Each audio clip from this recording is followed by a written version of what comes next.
And the Oscar goes to Parasite. Em 2020, Parasita fez história como a primeira longa-metragem oriental a ganhar o prêmio mais cobiçado da noite na maior premiação audiovisual do mundo, o Oscar. Competindo com obras estadunidenses e diretores como Quentin Tarantino, Greta Gerwig e Martin Scorsese, o diretor sul-coreano Bong Joon-ho ainda levou mais 2 estatuetas para casa, melhor diretor e melhor roteiro.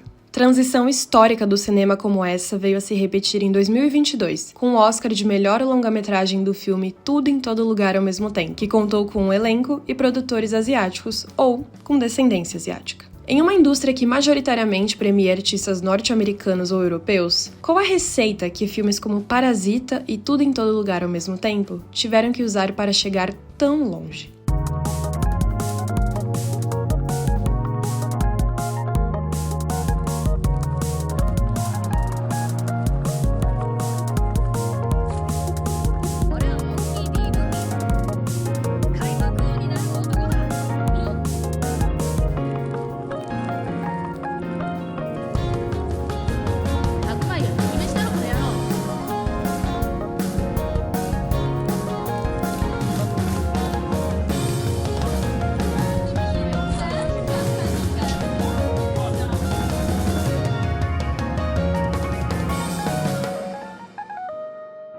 Parte do processo da diplomacia cultural, parte do projeto da Coreia de construção de um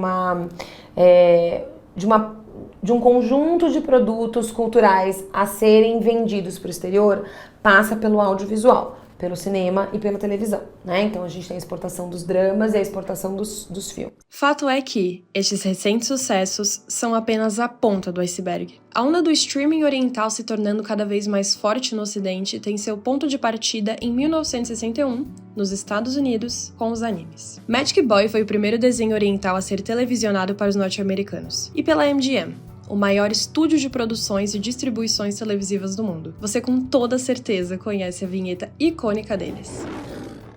Ainda assim, o boom dos animes no país só foi acontecer mesmo em 1990. Já no Brasil, Cavaleiros do Zodíaco e Super Campeões chegaram apenas nos anos 90, por meio do extinto canal de televisão Rede Manchete, fazendo muito sucesso e posteriormente sendo incluídos na programação de outros canais abertos. Assim, a onda do audiovisual oriental começou a se difundir. Com um visual extremamente característico, os animes são desenhos animados que contam com diferentes estilos e subgrupos. Entre os mais famosos estão: os animes shounen são para um público que gosta principalmente de ação e aventura, como Dragon Ball Z e Naruto. Shoujo são voltados aos dramas, então trazem histórias românticas de personagens apaixonados, como Sailor Moon e Bloom Into You. Já os animes seinen são para o público adulto. Tratam de assuntos mais complexos, profundos e realistas. Death Note e Evangelion são clássicos exemplos. Eu sou uma criança dos anos 80, né? Finalzinho dos anos 80 para os 90, então eu cresci assistindo muito anime. Eu cresci assistindo animes na Rede Manchete, a nossa falecida Rede Manchete, né? E foi por causa dela que eu conheci alguns dos animes que eu gosto até hoje, que seria Cavaleiro do Zodíaco, Sailor Moon, Churato, Super Campeões. Apenas em 2019, os animes estimularam o mercado no valor de 21 bilhões de dólares. Hoje, eles representam sozinhos cerca de 0,5% do PIB do Japão. E isso sem contar os mangás, que igualmente movimentam uma indústria bilionária. Sabe aqueles famosos desenhos em quadrinhos que parecem ser lidos de trás para frente? Isso é um mangá, ou o manhwa na Coreia do Sul, ou um manhwa na China. Fato curioso é que os animes, na verdade, são um passo posterior aos mangás. Geralmente, o mangaka, o que seria equivalente a um cartunista no Brasil, lança os volumes físicos primeiro e, após sucesso e contrato com o estúdio de animação, haja a estreia do anime. Assistia muito Black Butler e Sasaki Chimiano. Tô assistindo um chamado Nana. Eu gosto de Naruto, principalmente, Cavaleiro do Zodíaco. Mas eu gosto também de Naruto, gosto de Dragon Ball. Os quadrinhos, né? O que a gente conhece por quadrinhos na parte ocidental. Os mangás, eles são os quadrinhos japoneses. O que a gente conhece por anime, que seria só animação japonesa, para os japoneses, anime é qualquer tipo de animação. Então ele pode ser uma série, pode ser um filme, pode ser um clipe. Claro, muitos animes eles são feitos a partir dos mangás previamente, né? Já existe um mangá e a animação é feita a partir dele, mas também não é uma regra, porque existe muito anime que é uma produção original e o mangá acabou vindo depois por causa do sucesso, ou que nunca teve um mangá. Como citamos no episódio anterior, Acho que é interessante pontuar que se eu olho o modelo estritamente econômico de hoje desses países em relação ao que fizeram eles saírem da crise da pós-Segunda Guerra Mundial, é muito parecido. Então, eles continuam incentivando a indústria local, eles continuam incentivando na produção de mão de obra qualificada por meio da educação, eles continuam investindo muito em tecnologia. Esses países hoje, eles investem e são referência no mundo em questão de música, em questão de audiovisual, não sei se eu posso chamar assim, mas com os animes, todo mundo aqui já ouviu falar de K-pop, e esses, tanto o Japão quanto a Coreia do Sul, eles são os grandes produtores desses veículos, tendo a China como principal consumidor. Dessa forma, é notável que a popularização do Extremo Oriente não esteja apenas ligada entre países vizinhos, seus valores socioeconômicos e culturais, mas também como uma espécie de progressão de nichos. Segundo a Crunchyroll, maior distribuidor de animes online, o Brasil é o terceiro maior público de animações fora da Ásia, e que os jovens são os mais fissurados pelo fenômeno. Hoje, os japoneses não são os únicos envolvidos nesse mercado em expansão. Os vizinhos chineses são seus competidores assíduos quanto à produção de animações. Os chamados Donghua estão com uma procura alta. Plataformas como a Crunchyroll e a Funimation têm expandido seu catálogo e incluído uma seleção crescente de donhuas, proporcionando acesso fácil às séries mais populares e recentes. Já a Coreia do Sul é o principal rival no nicho de histórias em quadrinhos. Não apenas utilizando dos seus manhwas para competir com os mangás, os sul-coreanos, com sua afeição pela tecnologia, criaram os webtoons, o que seria, basicamente, uma leitura de quadrinhos online. O webtoon, ele é uma... Quem lê Webtoon vai me matar falando isso, mas ele é uma espécie de mangá eletrônico, né? Ele é uma criação no universo do comic book, só que ele é feito para ser divulgado online. Ele é pensado para o formato online, então não é pensado para ser impresso, colecionável, ele tem essa lógica específica. E eu acho que parte do sucesso dele tem a ver com a praticidade. Comprar um mangá implica, ou colecionar um mangá implica em ir numa loja especializada, gastar um dinheiro específico, ter um lugar físico para colocar na minha casa, ficar esperando sair o próximo. Então tem toda uma questão ali muito gostosa para quem gosta de colecionar, mas que, por outro lado, não é prática.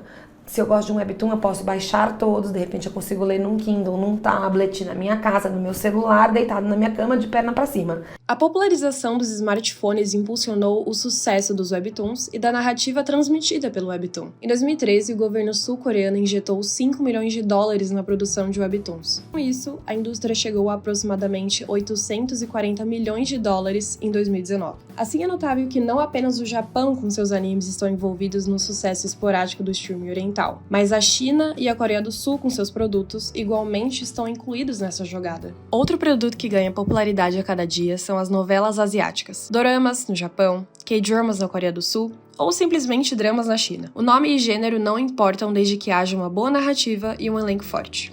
Em 2021 tivemos o sucesso global do fenômeno Round 6 da Netflix. Um mês após seu lançamento, o dorama foi visto por 142 milhões de assinantes da plataforma em cerca de 94 países, incluindo os Estados Unidos. Sua audiência massiva é maior que o sucesso de Bridgerton, até então a série mais assistida da Netflix, com 82 milhões de visualizações. Assim, a Netflix passou a investir agressivamente em séries asiáticas. Com uma certa frequência, é possível perceber na lista das séries mais assistidas dos principais streamings a presença de produções orientais. A popularidade desse tipo de seriado no Brasil tem ficado bastante evidente nos últimos anos. Em 2022, o governo da Coreia do Sul revelou que o Brasil foi o terceiro maior consumidor de K-dramas no mundo. O Japão não fica atrás na lista de superproduções no ramo das novelas, trazendo Alice in Borderland como seu carro-chefe. Igualmente a China, com Jardim de Meteoros. Em 2019 e 2022, o consumo desse tipo de conteúdo sextuplicou, e durante o primeiro semestre de 2023, cerca de 16 doramas chegaram no top 10 produções mais assistidas no Brasil. São todos produções audiovisuais seriadas, voltadas para TV, tanto as produções do K-drama, do J-drama, quanto do C-drama, mas elas têm várias diferenças entre si, né? Eu posso pensar nas diferenças já tanto no tamanho, então quando você vai assistir um drama chinês, ele é maior, tende a ter 40 e tantos, 50 e tantos episódios, com mais ou menos 1 hora de duração cada episódio, enquanto que os K-dramas e também os J-dramas, eles são um pouco menores. Então, os K-dramas têm de 8, 16 e 20 episódios, os J-dramas vão mais ou menos também nessa linha. Um pouco menos de tempo, 40 e pouco, 50 minutos, às vezes chega a 1 hora também. Obviamente, eles vão trabalhar com questões culturais locais, então as tramas seguem questões ligadas às suas culturas e cotidianos, então não é a mesma coisa. Mesmo com premissas tão parecidas, os fãs têm suas preferências. Geralmente, nos K-dramas, as histórias são majoritariamente voltadas para casais apaixonados que percorrem um doloroso caminho para ficarem juntos, como em Beleza Verdadeira e Tudo Bem Não Ser Normal. Nos J-dramas, existem muitas produções que exploram ficção com mundos distópicos e tecnológicos, ou um terror maximizado. Ju-on, Origins e Erased entram como exemplos. Nos C-dramas, as narrativas são mais focadas em produções históricas misturadas com fantasia e elementos do folclore chinês. The Untamed e You're My Glory são clássicos exemplos. Mesmo com números tão fascinantes e que com o aumento do interesse pela cultura só aumentam, qual seria a explicação para esse sucesso todo? Por que exatamente existe um público tão sedimentado e tão fiel aos streamings asiáticos?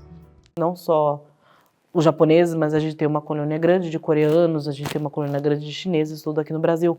Então, fica um pouco mais fácil de a gente se identificar com as películas vindo de um povo que já está aqui. O fator da troca entre japoneses e brasileiros, inicialmente, quando eles vieram para cá, ficou muito mais fácil a aceitação, né? A difusão desse tipo de coisa.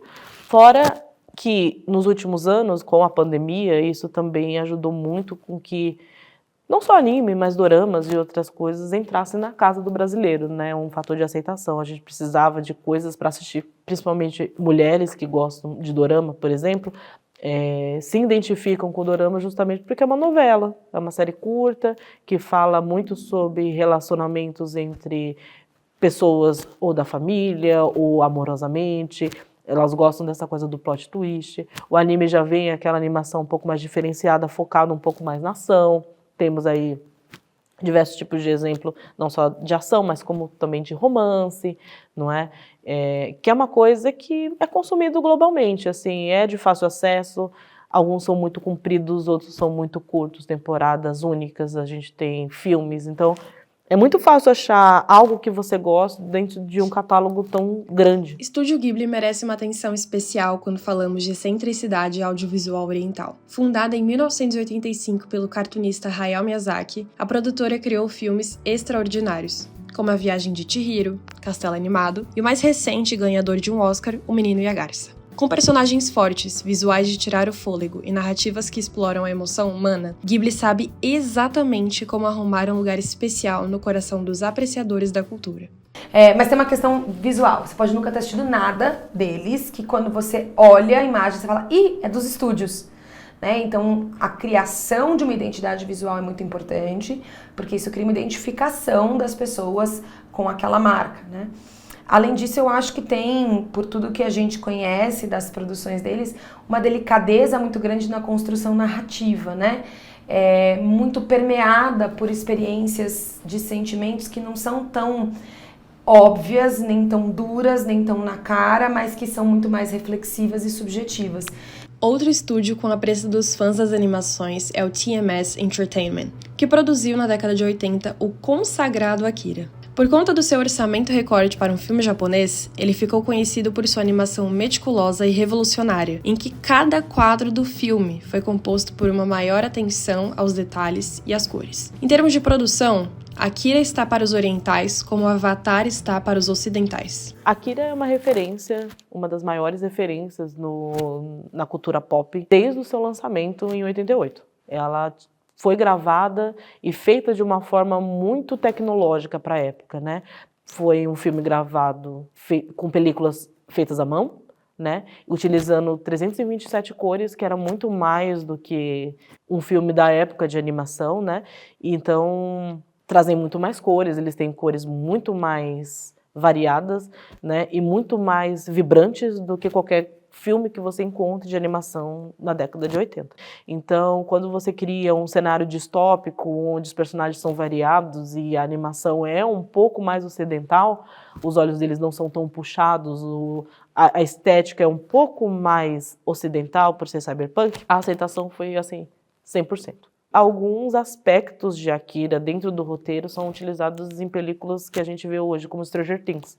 Aquela coisa de crianças sendo utilizadas como cobaias para experimentos. E temos alguns exemplos, como Michael Jackson utilizou algumas estéticas, né, dentro do conceito de Akira, né? A gente pode ver no clipe onde ele está com aquela clássica jaqueta vermelha, praticamente a roupa inteira do Akira. Muitas coisas que vieram depois de Akira tiveram essas referências muito bem marcadas dentro dos seus conteúdos, né? Mas não de apenas de animações vivem as produções do Extremo Oriente. Como citado no começo, Parasita e Tudo em Todo Lugar ao Mesmo Tempo são grandes exemplos de que as obras live action igualmente fazem parte da rotina dos fãs.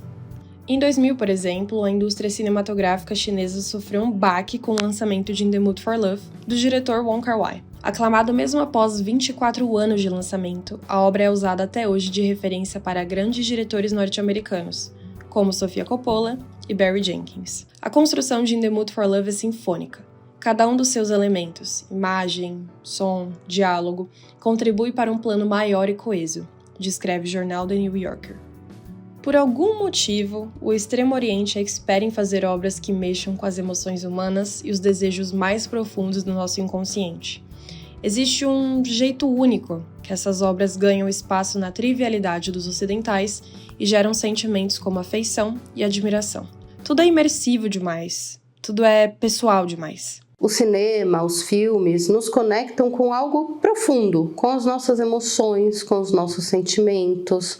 O cinema tem essa capacidade, né, de quando nós estamos vendo, assistindo, libera uma série de neurotransmissores. É diferente da música. A música é pelo som, a gente imagina uma cena. E com o filme a gente tem a cena pronta. Então a gente tem uma identificação, seja ela num romance, perda de um familiar, uma história de amizades também. O cinema asiático, ele conecta a gente com o que é de mais profundo no nossos sentimentos, nas nossas emoções. Então ele deixa esse gostinho de quero mais justamente por essa conexão mais profunda. Essas combinações de temas existenciais, visualmente deslumbrantes, como eu disse, através das cores, silêncio carregado através dos olhares, a música, cria uma experiência emocional rica, algo mais profundo que a gente tem, deixando o espectador com aquele gostinho de quero mais e com aquela sensação de peso no peito, que leva às nossas reflexões também ao sair do cinema. Ou seja, não apenas a cultura, o visual dessa cultura e a valorização de elementos dessa fazem com que hajam tantos e tantos de nós fissurados nessa onda oriental. Fatores como identificação e fuga da realidade também são explicações do porquê os nossos olhos não se movem quando sentamos no sofá para apreciar qualquer obra do gênero.